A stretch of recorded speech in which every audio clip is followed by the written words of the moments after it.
আমাকে কি একটা ছবি পাঠিয়েছিল, এত দুরাবস্থা আমি জানতাম না। মঙ্গলবার শক্তি পরীক্ষা করতেই যে মমতা বন্দ্যোপাধ্যায় পথে নামার সিদ্ধান্ত নিয়েছিলেন তা বলার অপেক্ষা রাখে না। তবে দেখা গেল নির্বাচনের মতোই এক্ষেত্রেও ডাহা ফেল করলেন তৃণমূল সুপ্রিমো। তবে এখনও আত্মবিশ্বাসী মমতা বললেন, জিয়েঙ্গে তো বিজেপি কো হটাকে যায়েঙ্গে, অর্থাৎ বেঁচে থাকলে বিজেপিকে তিনি বাংলা ছাড়া করবেনই। আত্মবিশ্বাসের সাথে মর্যাদার সাথে রক্ষা করবো। সংবিধান নিয়ে গিয়েছিলাম, কল্যাণের কাছে আছে,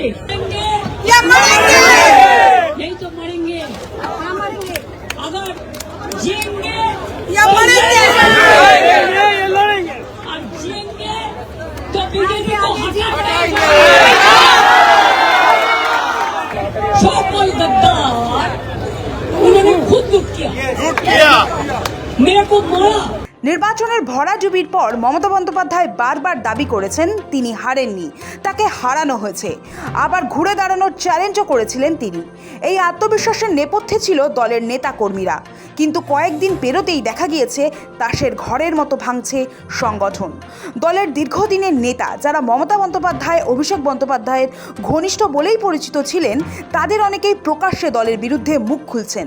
গত রবিবার কালীঘাটে মমতা বন্দ্যোপাধ্যায়ের বাড়িতে জয়ী বিধায়কদের নিয়ে বৈঠক ডাকা হয়েছিল, কিন্তু সেখানে মাত্র দেখা মিলেছে 20 জনের, যার জেরে বাতিল করা হয় বৈঠক। তারপর মঙ্গলবার মমতা বন্দ্যোপাধ্যায়ের ডাকা কর্মসূচি যে ঘুরপথে শক্তি পরীক্ষার কৌশল ছিল তা কার্যত স্পষ্ট, কিন্তু এখানেও দেখা গেল ডাহা ফেল করে গেলেন তৃণমূল সুপ্রিমো। মেরে কেটে সামিল হলেন 6 বিধায়ক ও 5 সাংসদ।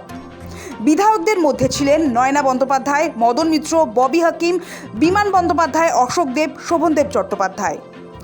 কাউন্সিলরদের মধ্যে স্বপন সমাদ্দারকে দেখা গিয়েছে অনুগামীদের নিয়ে মিছিল করে আসতে, কিন্তু সিংহভাগ জনপ্রতিনিধির এই গড়হাজিরা দলের অন্দরের ফাটলকেই যেন আরও একবার স্পষ্ট করে দিল।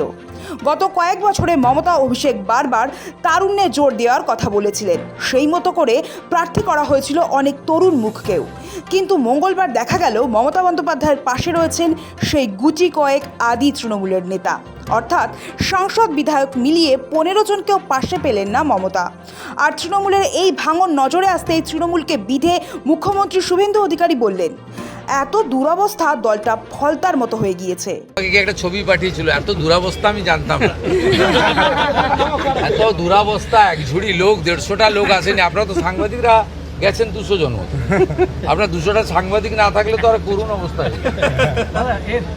তারপরে রাজ্যসভা লোকসভা মিলিয়ে এতগুলো এমপি শুনলাম, 3টে এমপি গেছে, 6 জন এমএলএ গেছে। ও দলটার অবস্থা ফলতার মতো হয়ে গেছে।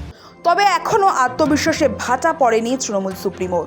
মঙ্গলবার ওয়াই চ্যানেল থেকে তিনি বলেন, তিনি কারো সুদিনে না হোক দুর্দিনে আছেন। দলের ভাঙনের জন্য বিজেপিকেই বিধেছেন মমতা। বলেন, ওরা বিধায়ক, সাংসদ ও বিধায়কদের ভাঙিয়ে নিয়ে যাচ্ছে। মমতার কথায় দিল্লি থেকে বিজেপি সরকার কলকাঠি নেড়ে তৃণমূলকে ভেঙে দেওয়ার চক্রান্ত করছে। এবং নিজে ফোন করেছি এবং ছিলাম, আছি, থাকবো,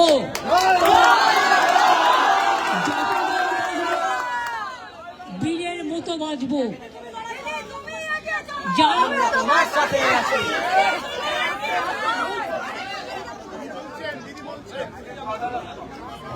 এমনিতে একটা হ্যান্ড মাইক, তারপরে যদি আপনারা চিৎকার করেন আমার গলাটা কি চৌচির হয়ে যাবে?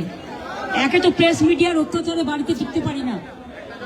एमएलए को घर से निकालने नहीं दिया। पुलिस जाके कहा आपको तृणमूल छोड़ना पड़ेगा, नया तृणमूल बनाने पड़ेगा।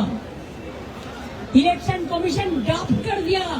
अमित शाह के बातों पे मैंने सुना, मेरे को जानकारी मिला, लेकिन मेरे को क्रॉस चेक करना पड़ेगा। और क्या किया? जो चोर है, डकैत है, जिसको आपने चोर कहते हैं, वो लोगों को बाड़ी में पुलिस भेज के, आज भी मैंने सुना, आज भी एमएलए का ऊपर अत्याचार हो रहा है। वो दिन हमारा एक सांसद कीर्ति आजाद एडमिशन हुआ है, उसको देखने के लिए वर्धमान का 4 लड़का गया था। इसमें एक सेमेरे भी था, वो लोगों को उधर में ही अरेस्ट कर दिया। एक बात सोचिए, जो जो बीजेपी स्टेट में है ना, आप अगर घूमने भी जाओगे तो इधर से पता दे देते हैं आपका फोन ट्रैक करके। তৃণমূলের বিদ্রোহী নেতাদের উদ্দেশ্যে ক্ষোভ প্রকাশ করে মমতা বলেন, যারা আজ গদ্দারি করছে তৃণমূলকে ভাঙার জন্য সবাইকে সুমতি দিক। যাদের জন্য সবকিছু করেছেন তারা এখন গদ্দারের সঙ্গে লাইন করছে। বাড়ি ভাঙে 7,000 লোক। আমি নিজে ফোন করে তোমাদের যেতে বলি, তোমরা যাচ্ছ না। দাঁড়াও ভাই, একটু চুপ করো। আমি আপনাদের বলি, আমি বলেছিলাম যখন মসজিদের মাইক কেড়ে নেওয়া হচ্ছিল যে তোমরা একটা কেস করো, করেনি সে। বকরিদের ব্যাপার নিয়ে আক্রুজ জামানকে দিয়ে মহুয়া মৈত্র কেস করলেন, আমাদের তৃণমূল কংগ্রেসের এমপি। আর যারা আজকে গদ্দারি করছে তৃণমূলটাকে ভাঙবার জন্য, সেটা মেনে চলবো। ছোটবেলা থেকে বাবা মার কাছ থেকে এই শিক্ষাই আমরা পেয়েছি। আরে প্রমাণ দেখাও, প্রমাণটা কোথায়? তোমার কাছে যে 5 লাখ টাকা চেয়েছে। ভেঙে দুটুকরো হওয়ার পথে তৃণমূল কংগ্রেস। নির্বাচনে হারার পর থেকেই বিদ্রোহী হয়েছেন তৃণমূলের একগুচ্ছ নেতারা। জিতে বিধায়ক হয়েও তৃণমূলের কর্মসূচিতে দেখা মিলছে না তাদের। এরই মধ্যে সৈজাল কাণ্ডের দল থেকে বহিষ্কৃত হয়েছেন বিধায়ক ঋতব্রত বন্দ্যোপাধ্যায় ও সন্দীপন সাহা। এর আগে কলকাতার বড় চেয়ারম্যান পদ থেকে ইস্তফা দেন সুশান্ত ঘোষ, পুরসভার পদ ছাড়েন অরূপ চক্রবর্তী। দলের বিরোধিতা করেন খোদ তৃণমূল সাংসদ কাকলি ঘোষ দস্তিদার। মমতার পাশে রয়েছেন গুটি কয়েক বিধায়ক সাংসদরা। এই নিয়ে ক্ষোভ প্রকাশ করেন তৃণমূল সুপ্রিমো মমতা বন্দ্যোপাধ্যায়। বাংলা জুড়ে এই অপারেশন জোড়া ফুলের কাউন্টারে নেমেছে কালীঘাট। সূত্রের দাবি, মমতা বন্দ্যোপাধ্যায় বেছে বেছে কিছু সংখ্যালঘু বিধায়ককে ফোন করেছেন। ফোন করতে নেমেছেন শোভনদেব চট্টোপাধ্যায়ও। তবে শেষ পর্যন্ত এই ভাঙন কি মেরামত করতে পারবে তৃণমূল?